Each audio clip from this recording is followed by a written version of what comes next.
So అందుకనే మామూలుగా నేను వెస్టింగ్కి వచ్చింది మాత్రం ఫస్ట్ 5,000 అనుకున్నా, కానీ మా సార్ మాత్రం 52,000 రావడంతో నాకంటే ఎక్కువ సార్ ఇవ్వాలి. ఈరోజు ఫ్యామిలీ బిజినెస్ భార్య భర్తలు చేయొచ్చా లేదా?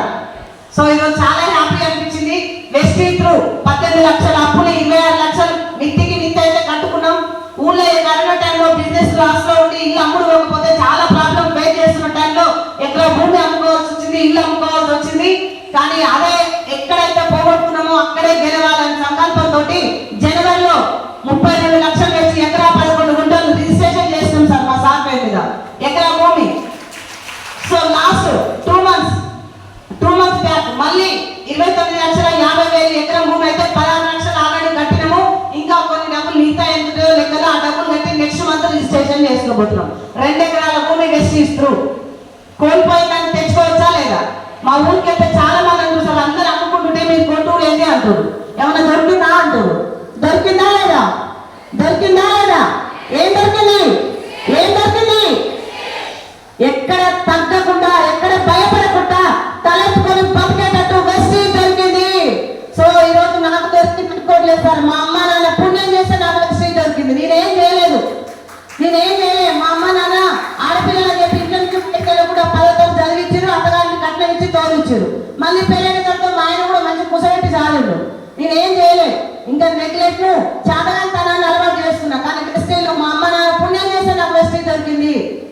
ఈరోజు నేను సాధించిన అనుకోవట్లేదు. నాకు మంచి టీం వచ్చింది సార్. అక్క చెల్లెల్లాగా, అన్న తమ్ముళ్ళలాగా, అమ్మ నాన్నల్లాగా, కడుపులో ఉన్న పిల్లల్లాగా ఈరోజు టీం తయారైంది. ఒక 40,000 మంది టీం తయారైంది. వాళ్ళతో నాకు సక్సెస్ దొరికింది. నేను బయటికి ఎంత దొరికిందా వాళ్ళు నా కోసం వెతుక్కుంటూ వచ్చిరా. అందరు మాట్లాడాలి. ఎసాను. సో నేను కావాలనుకుని బయటకు వెళ్ళగానే దొరికింది. చాలా మంది ఇంట్లో ముసలి టీం వస్తలేదు, నాకు మంచి వాళ్ళు దొరుకుతలేరు. ఫస్ట్ నువ్వే మంచిలేవు, అంటే మంచి వాళ్ళు దొరుకుతలేవు, నువ్వు మంచోళ్ళు కాదన్నట్టే కదా. నిజమే కదా? నాకు మంచోళ్ళు దొరుకుతలేరు. ఇక కొంతమందికి లైన్ వేసుకుంటా మనవాళ్ళు వస్తలేమో అని చెప్పి ఒక లైన్ వేసుకుంటా పోయి టీం తయారు చేసి ఎన్నో వస్తుంది సైడ్ లాగ్ చేసి ఎన్నో వచ్చినాక ఫోన్ చేస్తారు. ఇక కొంచెం సైడ్ చేస్తాను 3 నెలలు 4 నెలలు బతలాడితే ఆ లైన్ లో మంచి వాళ్ళు వేస్తే వారి ఇంట్లో కూడా వేస్తాయి. అయిపోగా నువ్వేం చేస్తావు మరి ఇంట్లో కూర్చొని ఒక లైన్ తీసుకెళ్ళిపోతున్నావు మంచిగా, అది రావడమే ఎక్కువ. ఇంకో లైన్ ఇంకొకరు వేస్తే బాగుంది కదా. అగో అలాంటివి. అందుకని ఇంటాన్ని మనస్తత్వం అమ్మ నాన్న తింటదా? ఏం సంపాదించినావు? ఎవరో వస్తారు నేనే తిట్టినా. ఆ గాలలేక 100 ఎకరాలు ఏం సంపాదించాలని మా అమ్మ నాన్న తిట్టినా. అత్తగారింటికి 100 ఎకరాలు అత్తగారింటికి ఎందుకు ఇవ్వలేదని కూడా తిట్టినా. కూర్చొని తినొచ్చాను అంటమానమా. అప్పుడు అమ్మ నాన్న తిట్టివి, వచ్చినాక అత్త మామ తిట్టివి, చేసుకున్నాయని తిట్టివి. ఆఖరికి పిల్లల్ని కూడా ఏ మమ్మ చూస్తలేరు, మమ్మ పిల్లల్ని కూడా తిట్టివి. ఎప్పుడు కంప్లైంట్, నువ్వు కంప్లైంట్ వల్ల ఉంటాయి కొడతారు అది. అందుకని ఇప్పుడు ఎవరిని కంప్లైంట్ చేయకుండా మా అమ్మ నాన్న మంచి కూతురుగా 14,70,000 గారు 2,000 మంది ముందలో మహాగురుజీ సుబ్బేశ్వర్ సార్ ముందల గ్రేట్ లీడర్ ఎంఎస్ సార్ ముందల మా నాన్నతో రిపర్ కట్ చేయించాను సార్. మా నాన్న ఫీల్ అవుతుందా లేదా? ఒకప్పుడు ఆడపిల్లలని ఫీల్ అయినా ఇక కొడుకు లేకపోయినా సరే నా కొడుకుగా నా కూతురు ఒక ధైర్యాన్ని ఇచ్చిన ఇవ్వచ్చా లేదా? సో మా అత్త మామ సార్ ఒకప్పుడు మామయ్య లేడు, మా అత్తమ్మనే ఉండేది.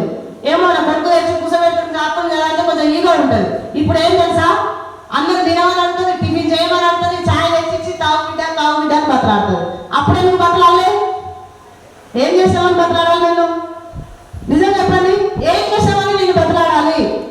సో అందుకని ఏదైనా సాధిస్తేనే అమ్మా నాయనకైనా అత్త మామకైనా కట్టుకున్న భర్తకైనా కడుపులో ఉన్న పిల్లలకైనా. సో సంపాదిస్తేనే సంపాదన కూడా మంచి సంపాదన అయి ఉండాలి, నలుగురికి ఇన్స్పైర్గా ఉండాలి.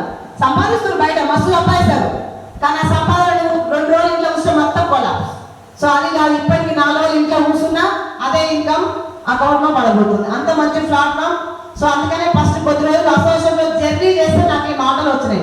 నేను ఏదో నేర్చుకొని రాలేదు. రోజు మీటింగ్ రాగా 30 మీటింగ్స్ సార్ ఎవ్వరు రాకపోలేదు.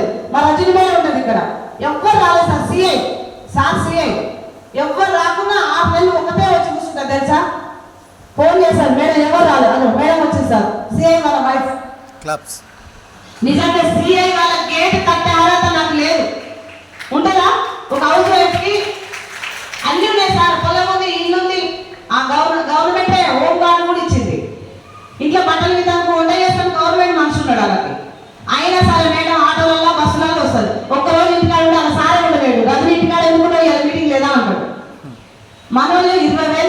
కొనిస్తారు. ఇక దసరాలో దీపాలతో అడగంగా ఒక చీర కొనిస్తారు. ఎడిపోతో తెచ్చి తిరిగి కూర్చో అంటున్నా లేదా?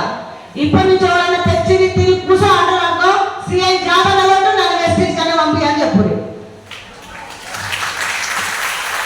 అంతే కదా, పెద్ద జాబ్ ఉంది మరి. నువ్వు కొట్ట సిఐ జాబ్ కొట్టు, కూర్చొని తింటా. ఎందుకంటే సిఐ జాబ్ ఉన్నా సరే రజు మీద కూర్చొని తింటుందా, అందరితో జర్నీ చేస్తుందా? చెప్పాలి చెప్పాలి. అలా అంటే బయటకు పంపించదంట. కొంచెం అంటారు ఇంకొంతమంది, సరే వాళ్ళు తప్పు పట్టకండి సార్, మా వాళ్ళకి ఇంకా టెక్ ఎక్కువ. వాళ్ళు ఆయన చెప్పిన సాఫ్ట్వేర్ సెకండ్ హ్యాండ్ ల్యాప్టాప్ కొట్టిననుకో, మా ఆయన సాఫ్ట్వేర్ చెప్తారా చెప్పరా? ఊళ్ళో పోతే అదే కాటకమ్మల గురించి అదే పెట్టదు. ఇక హైదరాబాద్ రెంట్కి ఇచ్చి కట్టిన బిల్డింగ్ రెంట్లు వండుకుంటా, ఇక కడిగితే కడిగి తోడితే కడిగి, ఇక మా ఆయన జాబ్ పోతుండు, డ్యూటీ పోతుండు. అమ్మో నేను రాను, నీ మా ఆయన బిజీ, నీ బిజీ. 20,000 ఎందుకంటే కరోనా టైంలో తీసి పక్కన పడేసి నైట్ పోతుంది సార్. సాఫ్ట్వేర్ నాకు వచ్చిన వాళ్ళది 20,000 లేదా ల్యాప్టాప్ ఉంటే సాఫ్ట్వేర్ అయ్యా.